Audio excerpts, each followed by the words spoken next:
फिर से एक बार आप सभी का ज्ञान सरोवर में स्वागत है और आज मैं फिर हाजिर हूँ एक बहुत ही प्रेरणात्मक कहानी लेकर। तो चलिए मैं कहानी शुरू करती हूँ। राजकुमार वसुसेन विवाह योग्य थे। उनसे विवाह की आकांक्षा में राज्य की कई युवतियाँ उनके समक्ष पहुँची। राजभवन में कार्यरत दासी की पुत्री भी राजकुमार वसुसेन से मन ही मन प्रेम करती थी। उनसे विवाह की आकांक्षा इच्छा रखने वाली अन्य युवतियों में मंत्रियों, सेनाध्यक्षों, सेठों की पुत्रियां सम्मिलित थीं। सो उसकी माँ ने उसे उस सभा में जाने से रोका जिसमें वसुसेन अपने लिए योग्य वधू का चयन करने वाले थे। दासी पुत्री की भावना शुद्ध थी, इसलिए वह संकोच बस जाकर उस भीड़ में खड़ी हो गई।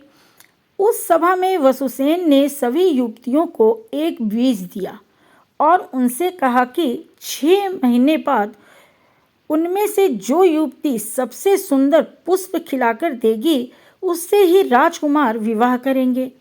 दासी पुत्री पूरे मनोयोग से उस बीज की देखभाल में जुट गई। उसने उसे गमले में रोप दिया और रोज उसे खाद पानी देती रही, धूप दिखाती, पर उसके लाख प्रयत्नों के बाद भी उस बीज से अंकुर न फूटा।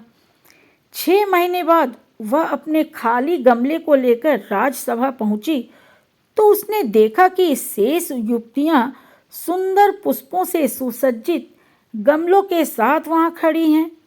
उसका मन निराशा से भर उठा, पर जब परिणाम बताने की बारी आई तो राजकुमार ने दासी पुत्री को ही चुना और बोले, जो बीज मैंने सबको दिया था वह निर्जीव था, मात्र इसने ही ईमानदारी से उसका पालन किया। से सभी अपने असत्य का प्रमाण लेकर यहाँ आई हैं। दासी पुत्री को उसकी सत्य प्रियता का पुरस्कार राजलक्ष्मी बनकर मिला। तो कहानी आपने देखा कि कितनी सुंदर है। साथ ही इसमें बहुत बड़ी शिक्षा छिपी हुई है कि हमें किसी भी हालात में अपनी ईमानदारी नहीं खोनी चाहिए। किसी भी प्रकार के लालच में पड़कर अपने अंदर की सत्यप्रियता को नहीं खोनी चाहिए। तो कहानी यहीं पे समाप्त हो चुकी है और मैं अपनी बातें भी यही समाप्त कर रही हूँ इस वादे के साथ कि अगली बार मैं फिर आऊँगी किसी प्रेरक कहानी के साथ। तब तक के लिए जय हिंद, जय भारत।